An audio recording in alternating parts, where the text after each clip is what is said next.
Euh,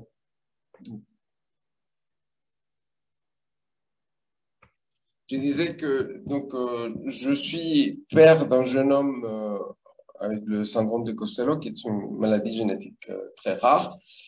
Et mais donc on est des parents qui se sont engagés dans la connaissance du modèle social du handicap, dans la connaissance de la convention. Moi, je me suis réorienté, je suis juriste à la base, mais je me suis réorienté aussi j'étais plutôt dans les droits d'auteur et je me suis réorienté dans la défense donc, des droits des personnes en situation de handicap. Et je prépare une thèse à Nanterre sur la question de la participation des personnes handicapées à des activités de loisirs. Donc, parler de la capacité juridique, euh, pour nous, c'est l'aborder à partir de la vision de parents qui ont toujours tout fait pour que leur enfant, évolue en milieu toujours ordinaire, qu'il évolue dans ce qu'on appelle aujourd'hui en inclusion. Donc, ça a été quasiment toujours le cas pour Ulysse et ça nous a amené aussi à une réflexion concernant la question de la capacité juridique, notamment du fait qu'il passait de l'enfance à l'étape adulte. Donc, c'est le moment où la question normalement se pose. Donc, je vais essayer de vous éviter au maximum donc le jargon juridique parce que je sais que ça peut être un peu barbant. Et donc, dans cette approche, je vais essayer d'aller surtout exposer certaines idées qui me paraissent essentielles. Donc, très rapidement, qu'est-ce que la capacité juridique? Donc, c'est le droit de décider par soi-même de mener une vie autonome et indépendante. Donc, jusqu'en 2007, on appelait les personnes à qui on avait restreint leur capacité juridique, on les appelait des incapables. C'est pas moi qui l'invente, c'est le terme juridique qu'on utilisait jusqu'en 2007. Donc, vous voyez aussi déjà la charge dans le langage, la charge de ce qu'on appelle le modèle médical et donc une vision juridique qui est toujours très imprégnée de cette vision médicale qui considère une partie de la population comme étant des incapables. Donc en 2007, ça a changé et on a évolué, entre guillemets, vers le terme de majeur vulnérable ou majeur protégé. Donc là, il y a une première réflexion, à mon avis, à faire concernant la récupération de certains concepts de la part du système juridique et politique, une récupération qui amène parfois à vider de sens ou à donner un sens paradoxal à certains termes. Et là, quand on se place sur la question de la vulnérabilité, très souvent, c'est pour apporter de l'eau à un système de charité, hein, puisque la personne est vulnérable, elle a besoin d'une aide, mais on ne va pas demander à la personne quelle aide quelle est l'aide dont elle a besoin. On va dire pour votre bien, dans votre intérêt, on va vous apporter ça.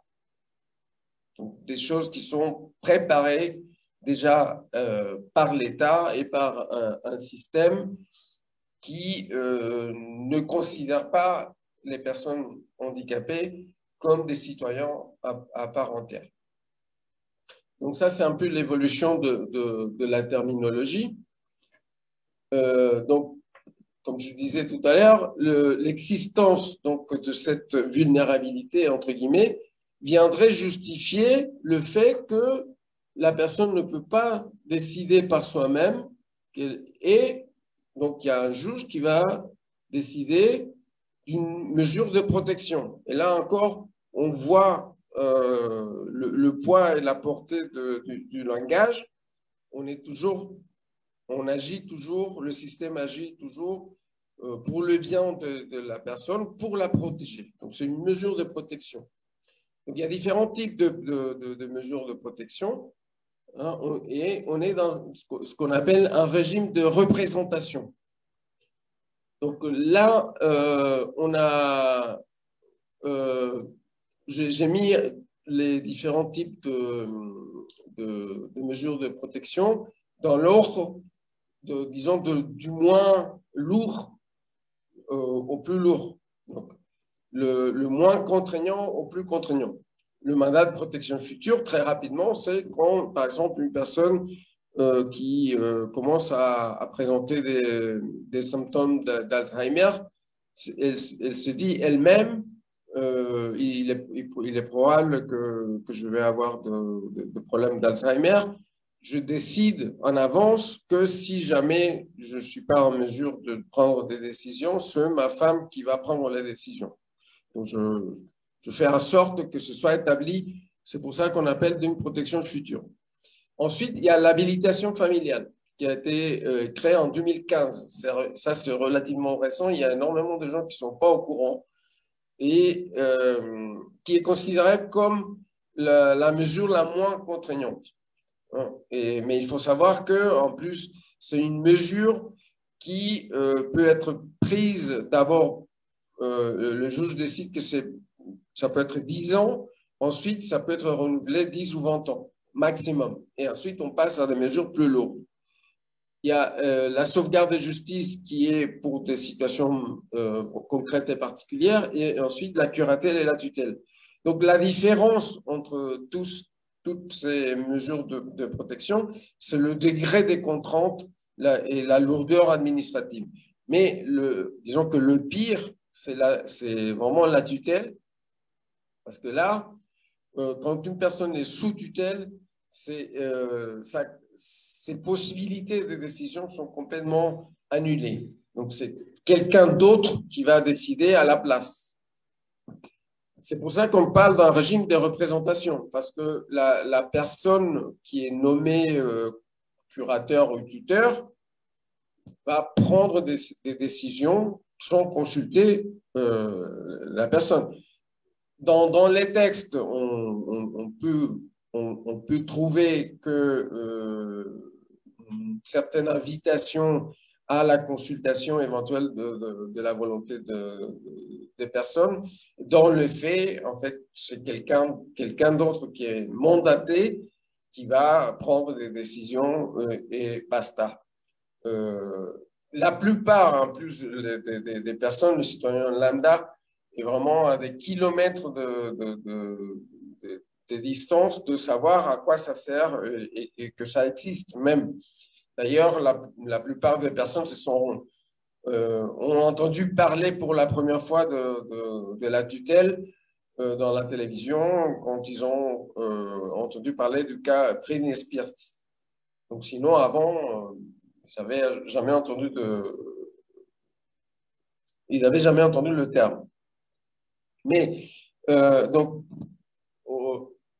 l'un des problèmes aussi, c'est que beaucoup de parents ne savent pas que les mesures de protection ne sont pas obligatoires et qu'il y a beaucoup de professionnels qui poussent les parents, comme on le considère quelque chose de normal, quelque chose vers lequel on doit forcément y aller, ils obligent les parents à prendre des mesures de protection. On considère que c'est la situation normale, naturelle, s'agissant de handicap, de polyhandicap, handicap intellectuel notamment, certains cas de handicap psychique, etc.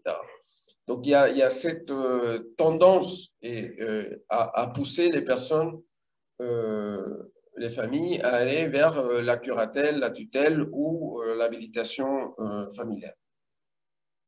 D'ailleurs, je ne sais pas si si vous en avez parlé ce matin ou tout à l'heure quand vous avez abordé la question de l'habitat inclusif. Euh, Très souvent, on dit pour l'habitat inclusif, qui n'est pas du tout inclusif, hein, c'est un abus de langage, mais dans l'habitat inclusif, les mesures de protection ne sont pas obligatoires. Cependant, elles sont fortement recommandées. Pourquoi? Parce que les organismes gestionnaires de ces habitats trouvent que c'est beaucoup plus simple de se faire payer directement de l'allocation de la personne au lieu de la laisser gérer son argent et qu'elle décide elle, par elle-même de payer son loyer. Donc, c'est juste une question de facilité pour les gestionnaires et donc ils vont fortement encourager les mesures de protection.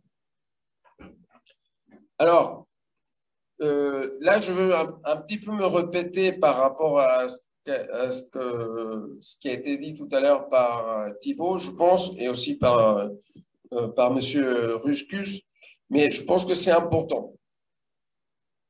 Donc, la Convention relative aux droits des personnes handicapées donc, a été ratifiée par la France en 2010, ratifiée par le Sénat.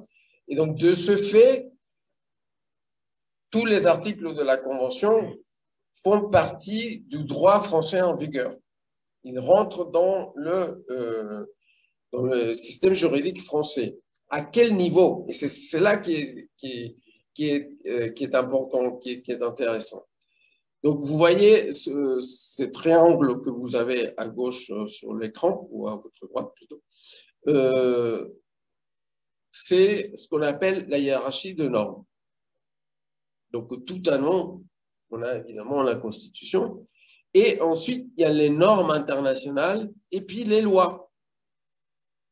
Donc, qu'est-ce que ça veut dire? Ça veut dire que dans cette hiérarchie de normes, la Convention des Nations Unies est supérieure à la loi de 2005.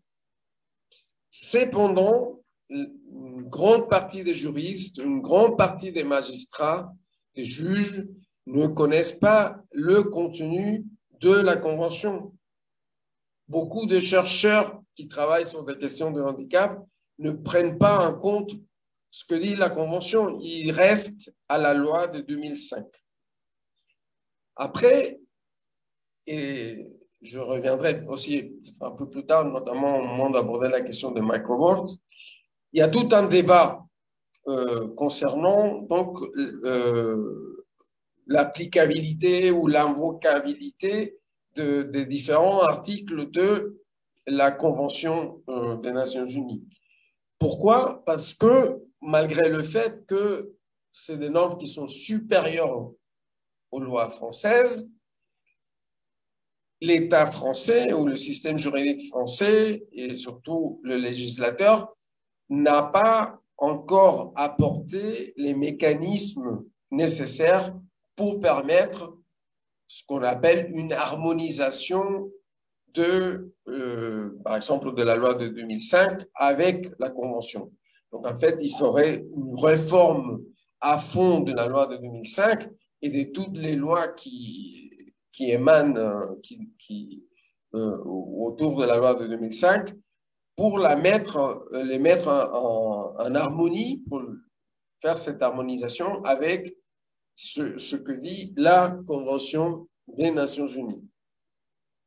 Et donc, ce point, il est vraiment très important parce que quand quelqu'un vous dit il faut absolument aller vers une mesure de protection, ou quand quelqu'un veut vous obliger à aller vers, je sais pas, l'habitat inclusif, parce que c'est ce qui est établi dans la loi Elan, par exemple, vous pouvez dire, bah non, la loi Elan est en fait est en contradiction avec la Convention des Nations Unies et c'est la Convention euh, qui est supérieure et qui établit le cadre vers lequel on devrait y aller.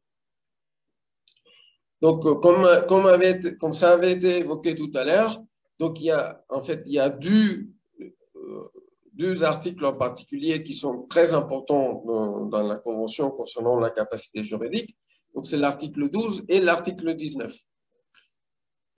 Donc, l'article 12, parce qu'il dit clairement que les personnes peuvent prendre ses propres décisions, que les personnes doivent être aidées pour communiquer des décisions, mais c'est les personnes toujours qui gardent, disons, le contrôle et qui ont le droit de posséder ou donner des biens, des objets, contrôler leur propre argent, emprunter de l'argent. Donc, bref, prendre des décisions comme tout un chacun et avoir le moyen d'exprimer donc cette volonté, ces décisions. Et donc, dans cette volonté, c'est aussi la possibilité de décider, de choisir où elles habitent et avec qui elles habitent.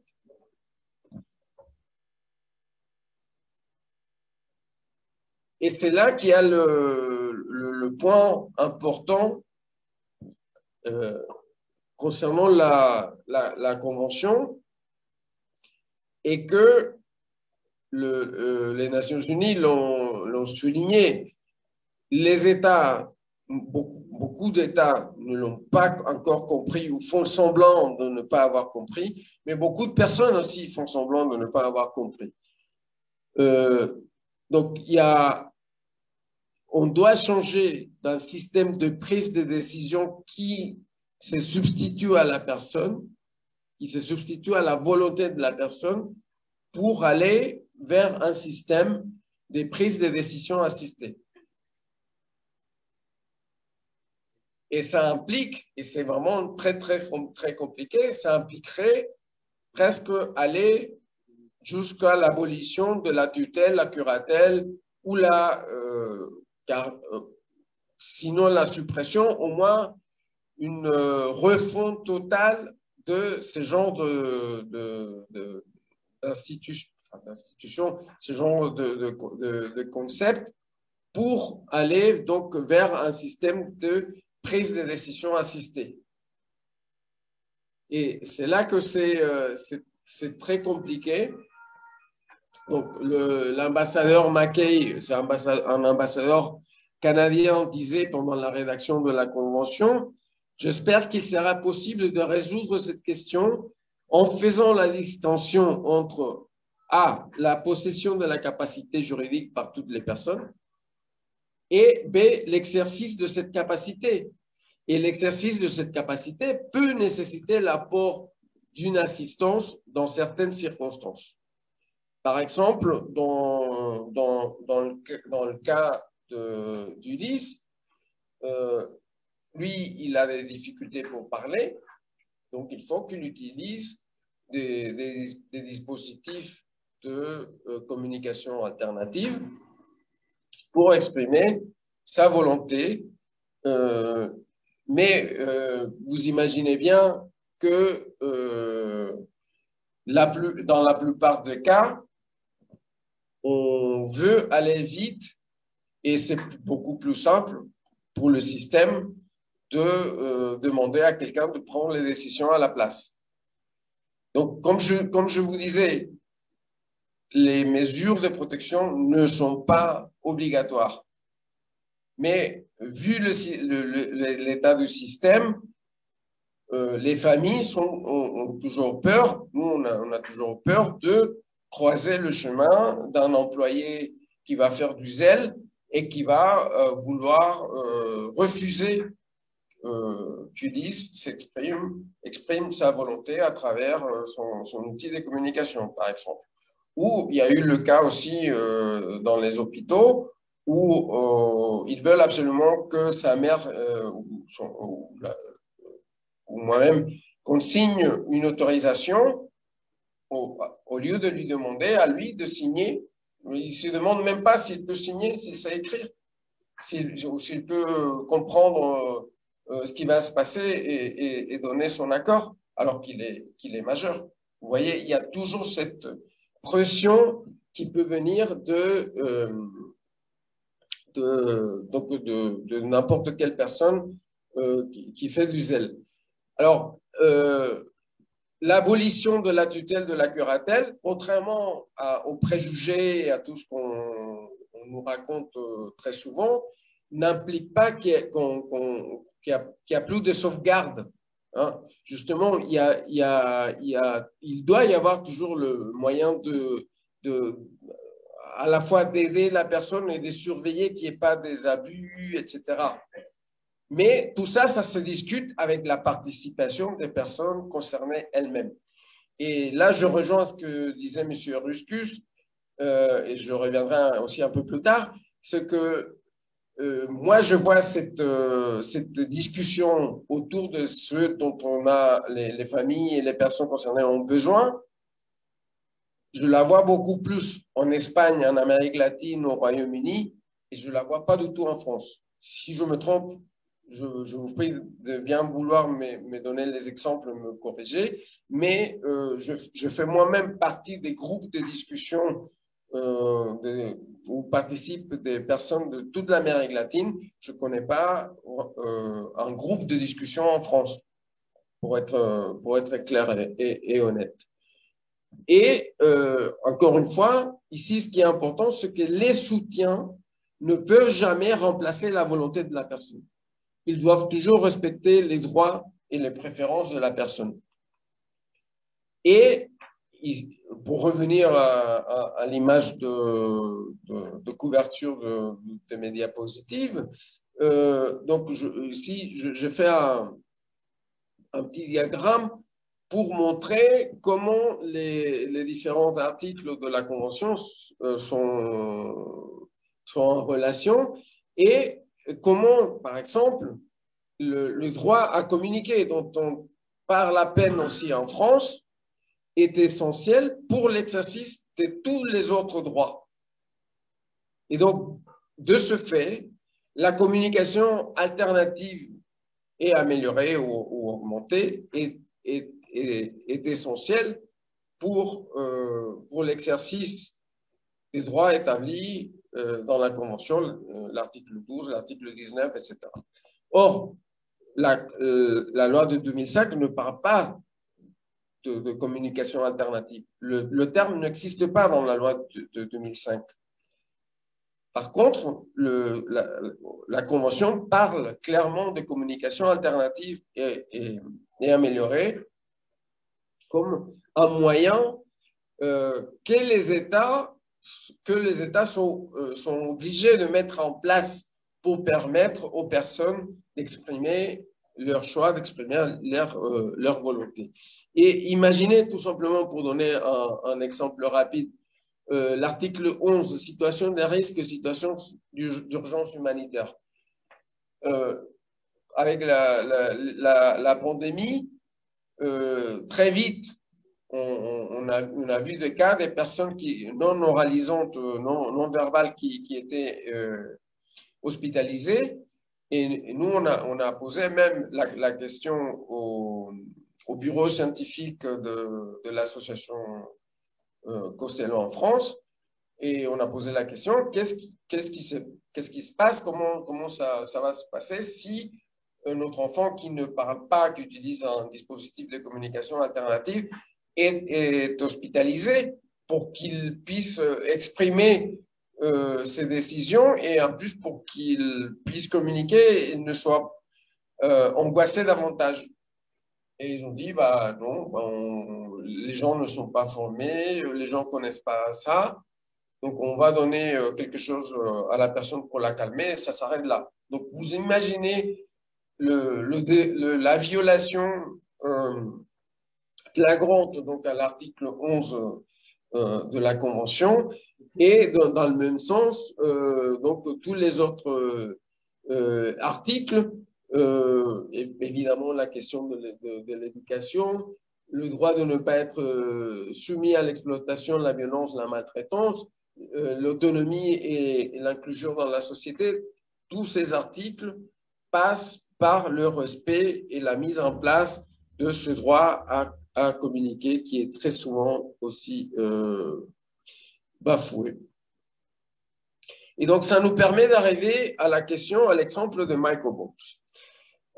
En fait, c'est en tant que famille, en essayant de chercher le moyen d'échapper donc à une institutionnalisation quasiment forcée, parce qu'on nous pousse vers ça comme la seule possibilité, la seule issue. Ben, en cherchant, on s'est rendu compte que dans d'autres pays, il y a d'autres situations, d'autres modèles, d'autres qui sont créés. Et on a les microboards, c'est pas le seul, mais c'est l'une des modèles que nous avons trouvé, qui a été notamment développé en Australie, mais il y a beaucoup de groupes microboards au Canada anglophone et en Nouvelle-Zélande aussi, il me semble. Donc, c'est des regroupements de 5-8 personnes autour d'une personne en situation de handicap pour soutenir la gestion de la vie quotidienne, dont la prise de décision et la gestion des aides financières humaines nécessaires pour que la personne continue à vivre dans la communauté.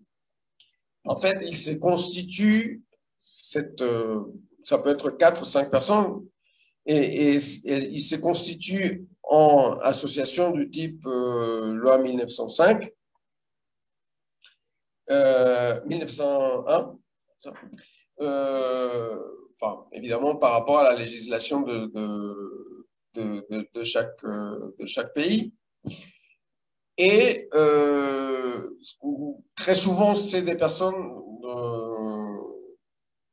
du cercle le plus proche de la personne, des amis, de la famille, mais qui ne vont pas créer, comme c'est le cas pour l'habitat inclusif, de l'institution hors le mur. Ils vont s'assurer que la personne puisse toujours exprimer sa volonté et qui ait le moyen nécessaire pour, par exemple, qu'elle reste vivre au sein de la communauté, au sein de la société, et avec une participation totale dans la société. Donc, dans le cas des microvotes dans certains pays, c'est des associations qui peuvent négocier, par exemple des aides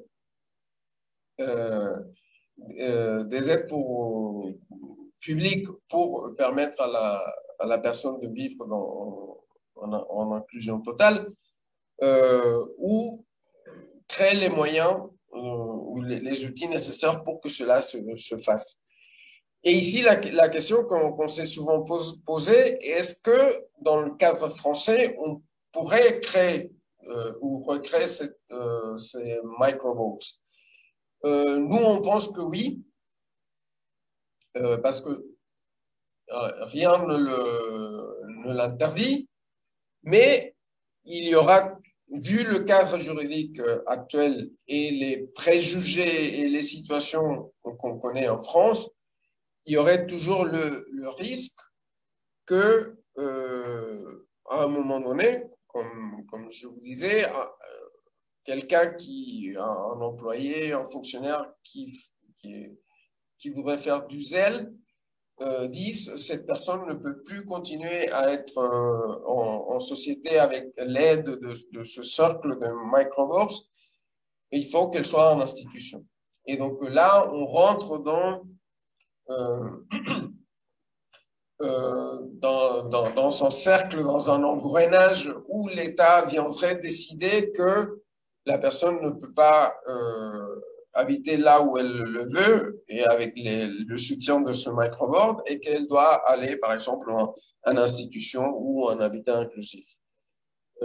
Donc, c'est une possibilité pour pouvoir la mettre en place de manière pleine et tranquille. Ce serait mieux, il faudrait qu'il y ait des changements au niveau de la législation. Et donc, ça m'amène à la question de où nous en sommes concernant le débat autour de la capacité juridique dans le monde. Ben, comme je vous disais tout à l'heure, et comme le disait aussi M. Ruskus, il y a beaucoup plus de débats ailleurs dans le monde qu'en France.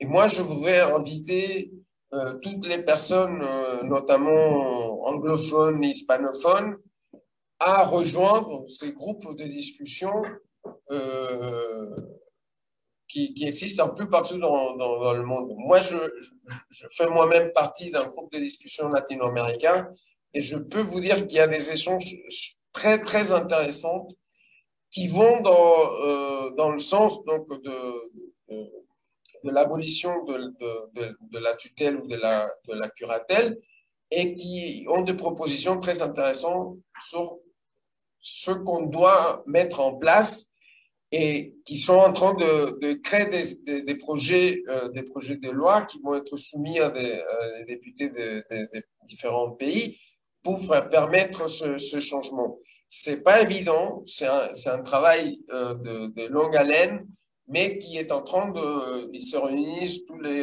les 15 jours pour échanger et ils sont enrichis par le fait que dans certains pays, par exemple, comme le Pérou ou la Colombie, ça s'est déjà concrétisé dans des lois ou des réformes législatives qui vont dans ce sens. Au Mexique aussi, il y a eu déjà une première proposition de loi que malheureusement n'a pas avancé, mais il y a des travaux sur la question. Il y avait aussi sur la question, par exemple, de l'accès à la justice dont parlait, je crois, Thibault tout à l'heure, et le fait que ça a déjà été établi que toute décision de justice concernant une personne en situation de handicap doit être rédigée, il doit y avoir une version en espagnol facile à lire et à comprendre. Et de la même manière, les projets de loi qui sont soumis donc à l'Assemblée nationale et qui concernent des personnes handicapées, il y a une diffusion et il y a une rédaction en espagnol facile à lire et à comprendre. Et en fait, par rapport au jargon juridique, en fait, toutes les personnes, même sans handicap, on gagnerait justement à pouvoir avoir accès à certains textes en français facile à lire, à comprendre, ou dans une langue plus simple et plus claire. Donc, et là, j'arrive à ce qui serait plutôt des propositions de conclusion. Ce que, à mon avis, le plus important, et ça va dans le sens de ce que disait M. Ruskus, c'est de pouvoir s'impliquer participer à la construction du droit. Pouvoir présenter à nos députés, à nos sénateurs, à nos élus, des projets de réforme sur des sujets qu'ils ne maîtrisent pas, qu'ils ne connaissent pas et qui souvent ne les intéressent pas. Donc, ça implique une participation pleine en politique. Un peu ou beaucoup comme le fait, par exemple, Odile Morin. Je sais que c'est pas évident et qu'en plus, il y a des réticences à l'intérieur de différents partis politiques. Mais tant qu'il n'y ait pas vraiment, qu'il n'y a pas une participation pleine à cette construction du droit, on va continuer à avoir des réformes qui vont aller dans le sens du gouvernement en place et avec des intérêts plutôt des associations de gestionnaires, des organismes gestionnaires où les intérêts qui sont vraiment très éloignés du droit des personnes en situation de handicap. Donc il faudrait vraiment, et M. Ruskus l'a dit tout à l'heure, donc une appropriation du droit la connaissance du contenu et de la portée de la Convention des Nations Unies. C'est vraiment très compliqué parce que beaucoup de parents en France ne connaissent pas la Convention et en plus, ils pensent souvent que c'est juste une charte, une déclaration de principe, bon, qu'on peut plus ou moins avoir à l'esprit, mais qui n'a aucune importance. Donc, ils ne savent pas que, pardon, ils savent pas que juridiquement, c'est même supérieur à la loi et que ça oblige et ça engage l'État français. Et en fait, si dans d'autres pays, le cas de l'Espagne a été cité, mais je connais bien, j'insiste, le cas de beaucoup d'associations d'activistes en Amérique latine, s'ils ont pu réussir à faire des choses et à faire avancer les choses, c'est parce qu'ils évoquaient toujours la supériorité de la Convention et ils utilisent la Convention comme une arme juridique et politique pour pouvoir obliger le pouvoir en place à faire les réformes nécessaires. C'est, à mon avis,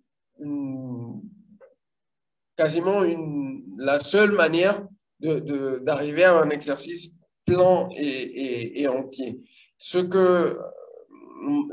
dont parlait tout à l'heure M. Ruscus, c'est quelque chose aussi qui s'appelle le litige stratégique. C'est-à-dire qu'on va choisir, il faut qu'il y ait plusieurs associations parce que ça prend beaucoup de temps, ça implique aussi, il y a besoin aussi d'un soutien financier, etc. Et d'un groupe d'avocats qui s'y connaissent vraiment en droit du handicap et qui connaissent bien la Convention, parce qu'il s'agit de choisir certains cas où il y a eu des violations flagrantes et qu'on sait que on va pas c'est un chemin vraiment de combattant, un parcours de combattant très long, parce que c'est qu'on va perdre au niveau du système juridique interne, on va perdre quasiment systématiquement, mais que après on va aller sur le terrain du système international et c'est là qu'on va essayer de gagner et c'est là qui va permettre de faire avancer les choses. Parce que à l'intérieur du système juridique français, vu que les juges, les avocats, les magistrats ne connaissent pas la Convention, ne la prennent pas en compte, très souvent, on sait que les décisions de justice vont aller à l'encontre des droits des personnes. Et donc, ce type de litige stratégique se pratique vraiment très peu en France et encore moins concernant les droits des personnes handicapées. Et donc, je pense qu'on doit aller vers ça. On doit s'organiser et travailler pour participer plus dans l'élaboration, dans la construction de la loi, dans la construction du droit et forcer le changement au travers du litige stratégique. Voilà, c'est juste quelques propositions, quelques idées d'un thème qui est un sujet qui est très complexe et très difficile à faire avancer. Merci beaucoup. S'il y a des questions.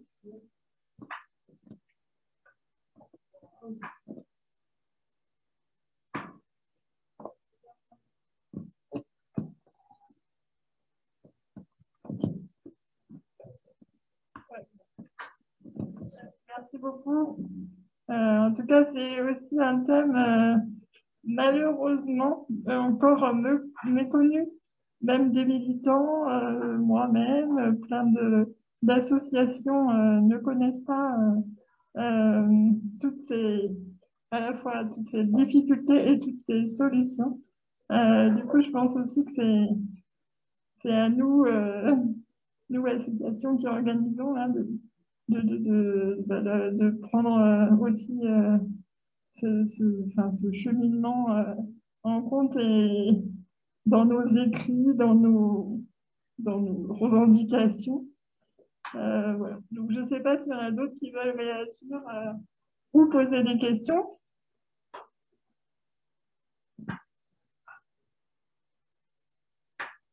Alors, bah, c'est la fin de journée, du coup, c'est pas forcément la meilleure partie. On est tous un peu fatigués. Mais vraiment, c'est aussi que ça a été très clair et je te remercie. Sur YouTube, il n'y a pas de questions. Non, les Zoom, je ne vois pas. Enfin. Je voulais terminer avec Oui. une image d'Ulysse qui fait déjà de la politique, mais Ah. il ne veut pas être encore candidat. On respecte son choix. J'espère qu'il va essayer de continuer. Oui, Claude, tu vas donner.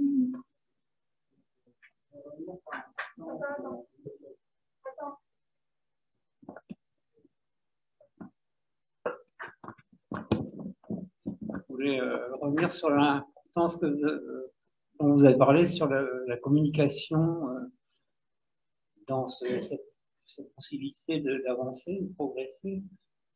Enfin, je pense à Nicolas en France. Parce que, en fait,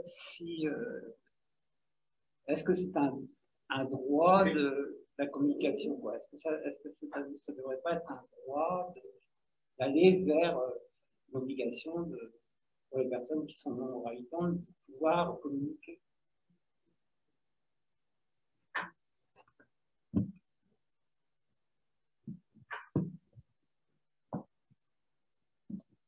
Merci. Oui, en effet, la question du droit à communiquer est l'exemple parfait d'un droit, encore une fois, qui est clairement énoncé dans la Convention et qui existe d'ailleurs dans beaucoup de pays anglo-saxons. D'ailleurs, en communication alternative et améliorée, on évoque souvent les droits du communicant. Donc, il y a une charte de droits des communicants qui reprend, souvent cette charte reprend des textes de loi des pays anglo-saxons. Donc, le problème en France, c'est encore une fois que ce droit qui existe au niveau de la Convention n'a pas été, disons, traduit ou concrétisé dans les différentes lois vraiment appliquées en France. Ça peut être un peu technique, mais par exemple, quand il y a une loi qui entre en vigueur, s'il n'y a pas les décrets d'application, ils ne servent pas à grand-chose. Donc, elle reste là, elle existe, elle a une existence juridique, morale, éthique, tout ce que vous voulez. Mais s'il n'y a pas le décret d'application, on ne verra pas les effets sur le terrain, les effets concrets. Et donc là, c'est un peu le même problème. C'est-à-dire que les droits à communiquer, les éléments du droit à communiquer et le droit à la communication alternative existent dans la Convention, c'est clairement évoqué dans la Convention, mais aucun texte ne le reprend, aucun texte français ne le reprend à son tour. Et d'ailleurs, moi, ce que j'ai proposé à certaines associations et collectifs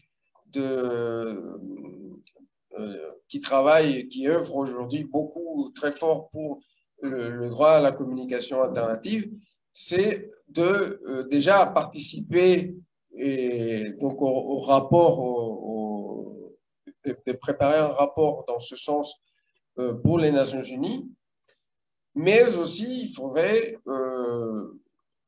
faire le travail que beaucoup de législateurs ne vont pas faire et aller chercher l'article X ou Y qu'il va falloir réformer pour introduire là, de manière très concrète, le droit des personnes à la communication alternative.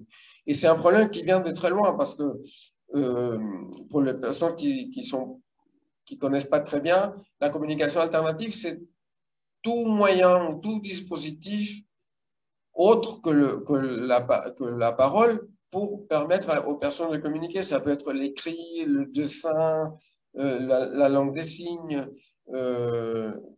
les tablettes avec une synthèse vocale, etc., etc. Il y a énormément d'outils. Mais l'accès à ces outils est différent aussi en fonction de territoire, parce que les MDPH ne réfléchissent pas de la même manière, parce qu'ils n'envisagent pas les droits de la même manière, et qu'il n'y a pas beaucoup d'ergo et d'orthophonistes formés, etc., etc.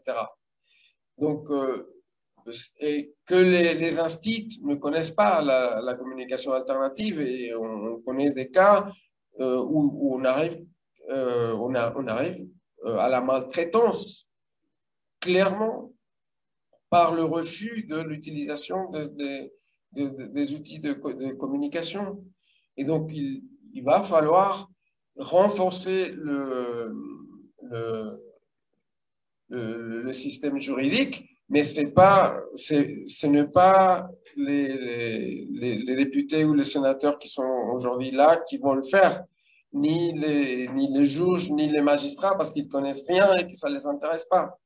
Donc, c'est pour ça que je pense que, en tant que citoyen, que personne et en tant qu'association, il va falloir s'impliquer de ce côté-là et vraiment pousser la porte, taper sur la table pour que ce travail se fasse.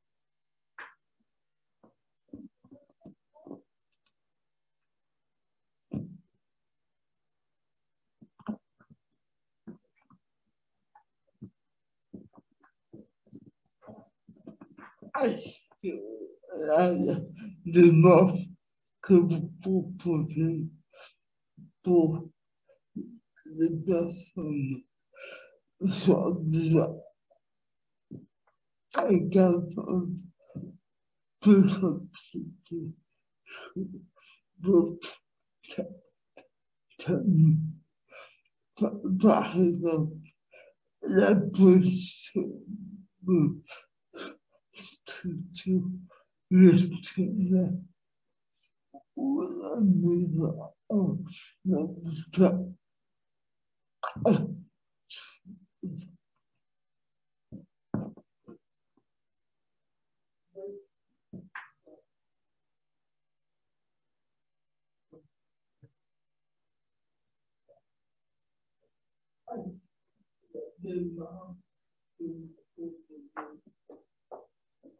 Est-ce que la démarche que vous proposez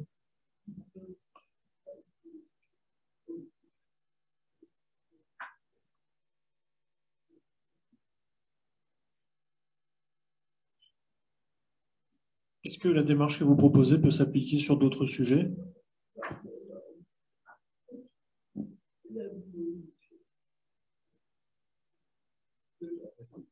Par exemple, la position de structure gestionnaire.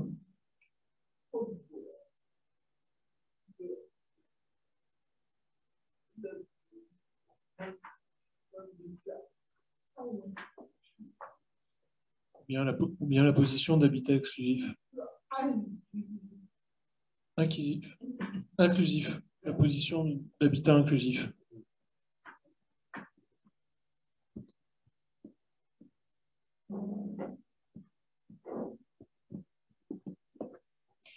Oui, tout à fait.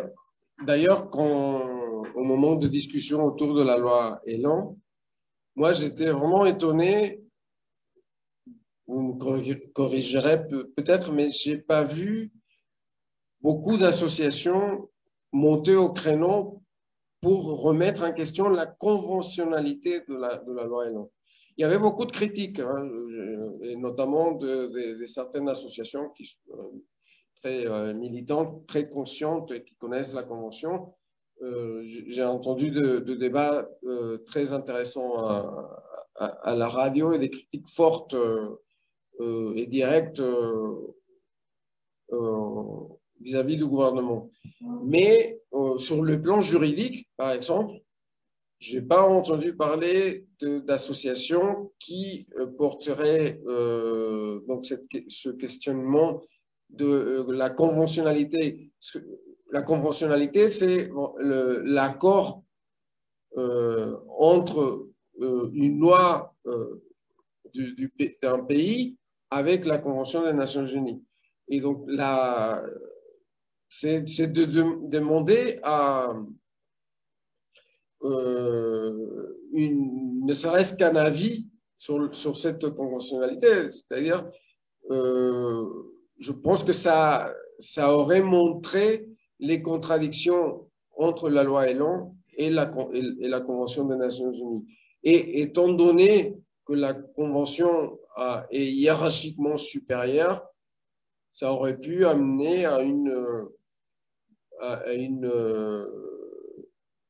reformulation, je ne sais pas. Après, il faut être conscient que c'est des rapports de pouvoir, finalement. C'est des rapports de force et que c'est un projet du gouvernement où on est en train de refaire, comme l'a dit Madame Catalina de Vandas, l'institution hors le mur. Donc on peut combattre ça, la convention à la main, mais il faut vraiment aller sur le terrain et essayer de faire que les associations portent ce genre de questions devant la justice. Parce que si on reste dans les discussions dans certains médias ou des discussions de café ou entre nous ou entre associations, ça va pas très loin. Donc c'est pour ça c'est important il faudrait presque investir dans la formation d'avocats. Vous savez, il n'y a pas énormément d'avocats qui s'y connaissent vraiment en droit du handicap et encore moins en droit international du handicap. Donc, il faudrait presque chercher des personnes qui seraient prêtes à se former pour aller vers cette confrontation. D'une certaine manière, il faut aller à la confrontation sur le plan juridique. Je ne sais pas si j'ai répondu à la question. Merci. Et puis, il y a ici, concernant ce droit à communiquer, ne pourrait-on pas commencer, par exemple, à en demander l'application via la commission accessibilité des mairies à l'occasion des élections, j'imagine, oui, pour obtenir une aide à la décision. Oui, sauf que c'est une possibilité locale. Après, effectivement, les familles ou les personnes se débrouillent d'une manière ou d'une autre vis-à-vis de la MDPH ou vis-à-vis d'une école ou vis-à-vis de la mairie, etc. Et parfois, elles arrivent à obtenir les aides dont elles ont besoin. Mais en fait, ce qu'il faudrait, ça, c'est des solutions, disons, un peu pour se débrouiller. Mais il faudrait vraiment créer quelque chose au niveau national pour que ce soit établi très clairement et que personne ne puisse dire je ne le fais pas parce que je ne sais pas, je ne le fais pas parce que c'est pas dans la loi, parce que etc. etc. À mon avis, c'est l'objectif à attendre, l'horizon d'attente.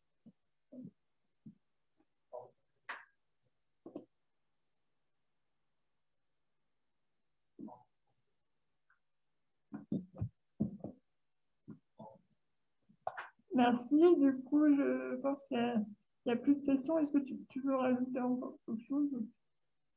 Ça va, on reste en contact, quoi. Je vous remercie encore une fois. On reste en contact. Et si, par exemple, si il y a des associations, juste vous remercier, vous dire qu'on reste en contact. Et s'il y a des associations ou dans les associations des personnes, par exemple hispanophones, qui aimeraient rejoindre ce groupe des discussions en Amérique latine, je peux vous mettre en contact avec eux sans problème.